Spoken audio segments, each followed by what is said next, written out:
안녕하세요, 지붕입니다.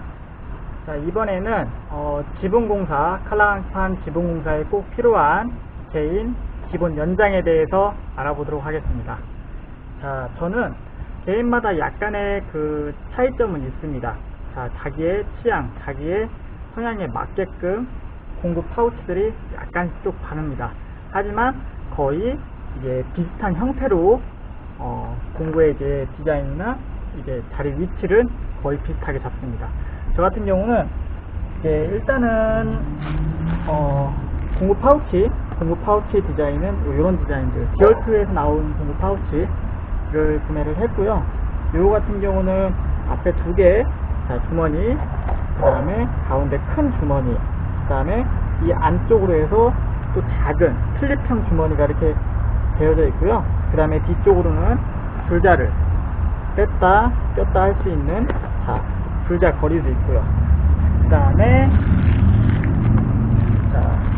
이 부분 같은 경우는 이제 흔히 이제 망치거리로 쓰는데, 칼라강판 지붕공사에서 저는 요 왼쪽이잖아요. 왼쪽에 있는 요거는 이제 잣대를 넣을 때도 사용을 하고, 특히나 이제 칼라강판 지붕공사에 이제 물바지를 할 때 거리세라는 부속품이 있어요. 거리세 부속품 같은 거를 여기에 한 5개, 6개를 끼워 놓고 작업할 때 쓰는 용도로 많이 쓰고 있습니다. 상당히 좀 유용해요. 자, 그리고 오른쪽을 보게 되면, 오른쪽입니다. 오른쪽은 가위, 일단은 거의 꽃이죠. 칼라강판 지붕공사의 거의 꽃이라고 할 수 있는 강판가위, 강판가위라고도 부르기도 하고요, 함석가위라고도 부르기도 합니다. 자, 이렇게 강판가위 거리세, 그 다음에 뒤에 망치, 이런 형태의 망치 거리를 항상 오른쪽에 두고 있습니다.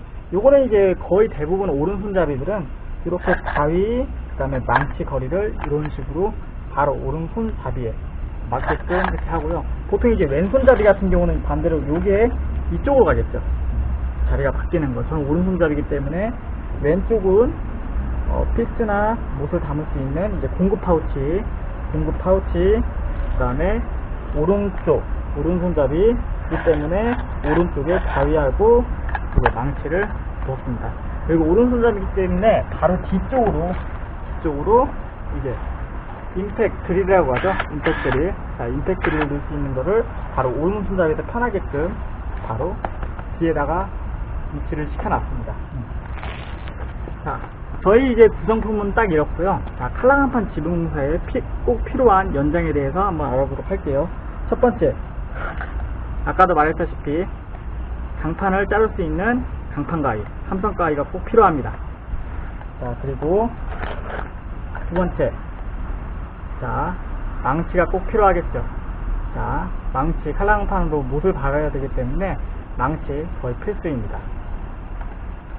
자, 그리고 뒤에 있는 임팩 드릴, 임팩 드릴이 꼭 필요합니다. 근데 임팩 드릴을 사실 때 보통 요거 같은 경우는 배터리가 굉장히 슬림하죠. 자, 아임삭에서 나온 14.4V짜리 임팩 드릴입니다. 보통 칼라강판 지붕공사에 드릴을 쓸 때는 보통 이 아임삭에서 나온 14.4V 임팩 드릴을 가장 많이 사용을 합니다. 보통 칼라강판 지붕공사를 전문으로 하시는 분들 거의 90% 이상이 다 이 디자인을 쓴다고 보시면 될 것 같습니다. 왜 그러냐? 보통 이제 시중에 나온 것 중에서 이제 보통 18V 임팩 드릴을 많이 쓰죠. 판넬에서도 많이 쓰죠. 보통 디자인 형태가 네모예요. 배터리가 네모예요. 훨씬 무겁죠. 크기도 크고. 하지만 칼라강판 지붕공사에서 보통 강판하고 필스를 박을 때 18V까지 힘이 필요하지 않아요. 네. 그렇기 때문에 거기에 최적화가 된 거는 그거보다 밑단계 13.4V 이 아임삭 임팩 드릴을 많이 쓰고 있습니다.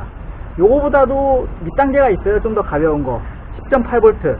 하지만 10.8V는 약간 좀 약합니다. 그래서 최적화가 된 거는 이 14.4V 아임삭 임팩을 쓴다는 거 기억을 해주시면 됩니다. 자, 그리고 오른쪽 공구 파우치, 저는 이제 이쪽에는 이제 보통 못 아니면 피스 이런 거를 두 개를 나눠서 보통 부분에서 넣고요. 그 다음에 보통 이제 쪽가위는 하나씩은 있어야 돼요. 왜냐면은 이 강판가위로 따지 못하는 좀 정밀하게 해야 되는 것 같은 경우는 이 쪽가위를 이용해서 사용할 경우도 많이 있습니다. 그리고 강판뿐만 아니라 이게 지붕 공사를 하다 보면 잠시만요. 지붕 공사를 하다 보면 이게 전선, 옥상 위로 들어간 전선 이런 것들 있잖아요. 이런 거 이제 고정이나 아니면은 뭐 전기 작업을 할 때도 쪽가위로 많이 사용을 합니다. 그래서 쪽가위도 시스템이죠. 또 하나는 당연히 펜이겠죠. 자, 홀더펜. 그 다음에 칼도 많이 사용합니다.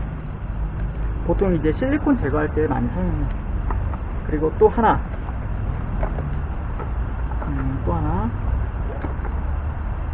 자, 삼각 직각자. 자, 요게 왜 필요하냐면 보통 목재 작업할 때는 많이 필요하지 않아요. 하지만 아연 각파이프를 쓰는 이제 용접 작업이나 이제 아연 각파이프 이런 거 했을 때는 정확하게 재단을 해야 되거든요. 그럴 때 꼭 필요합니다. 용접할 때 꼭 필요하다는 거 기억을 해주시고요. 그 다음 또 필요한 거는 자, 선글라스입니다. 자, 이 선글라스 왜 필요하냐면 멋으로 쓰는 게 절대 아닙니다. 보통 칼랑판 지붕 공사는 바깥에서 뜨거운 태양을 맞으면서 일을 해야 됩니다. 그럴 경우에 이 눈이 직접적으로 자외선을 이렇게 햇빛을 바라보거나 옥상에서 이렇게 강판 열에 의해서 반사되는 이 빛을 받게 되면 눈이 금방 노화가 와요. 그래서 선글라스를 껴주는 거고, 또 하나는 이게 그라인더 작업 시 실질적으로 이제 그라인더를 했을 때 작업할 경우 아니면 목재를 재단할 경우 이럴 때 먼지들이 굉장히 철가루도 많이 튀고 목재에 대한 먼지들도 굉장히 많이 튀거든요. 이럴 경우에 이 선글라스가 보호를 해주죠. 자, 그렇기 때문에 작업할 때는 선글라스를 꼭 끼고 작업을 해주셔야 됩니다. 그리고 또 하나, 이것도 안경이긴 안경입니다. 근데 좀 신기하게 생겼죠. 자, 이 안경 같은 경우는 착용을 보여드릴게요. 자, 선글라스 같은데 좀 이상한 고글형 선글라스죠. 이거는 용접 보안경입니다. 보통 용접 보안경을 이렇게 마스크 형식으로 쓰잖아요. 그런 경우도 쓸 수 있지만 저는 이렇게 휴대용이 좀 편한 보안경을 쓰면서 좀 작업이 유용할 수 있게끔 하기 위해서 좀 편하게 할 수 있게끔 휴대용으로 넣고 다닐 수도 있고 필요시에 적재적소에 빨리 쓰고 이제 작업을 할 수 있게끔 이런 휴대용 안경도 나왔기 때문에 저는 이런 용접에 필요한 이런 보안경도 안경 형태로 된 거를 많이 이용을 합니다. 자, 그리고요. 자, 이렇게가 있고요. 그 다음에 또 필요한 거는 핸드폰. 자, 핸드폰 같은 경우는 작업할 때 많이 빼놓고 일을 하시는 분들이 굉장히 많아요. 뭐 그럴 수도 있어요. 자기가 지금 그 똑같은 이제 칼랑판 지붕공사 몫이라고 하더라도 이제 해당 이제 역할에 따라서 핸드폰이 필요하냐 안 필요하냐에 따라서 핸드폰을 두고 일할 수도 있고 핸드폰 가지고 일할 수도 있습니다. 저 같은 경우는 이제 핸드폰을 가지고 일을 합니다. 왜냐하면 이제 외부에서 이제 뭐 전화가 올 경우에도 이제 전화를 받으면서 일을 해야 되는 경우도 있을 수 있고, 또 하나는 이 핸드폰 어플 중에서 자, 각도기 어플이 있습니다. 저희 지공사 할 때는 이 각도에 대해서도 많이 계산을 해야 될 때인가 알아봐야 되고 계산을 해야 될 때가 많이 생기기 때문에 이 각도기 어플을 사용할 때 이 핸드폰을 사용하고요. 또 하나는 자재 주문 할 때도 사용을 하고, 보통 이제 계산 이제 똑같은 간격으로 뭘 할 때 계산 이런 거 할 때도 계산기 어플을 많이 써야 되기 때문에 저는 핸드폰을 꼭 작업할 때도 여기 공구 파우치에 넣고 사용을 하고 있습니다. 일단은 간단합니다. 칼랑판 지붕공사에 필요한 기본 개인 연장은 보통 이 정도만 갖춰주시면 바로 현장에서 일을 하시기에는 좀 부족하지는 않을 거라고 생각이 됩니다. 네, 그럼 다음 시간에 찾아뵙도록 하겠습니다. 감사합니다.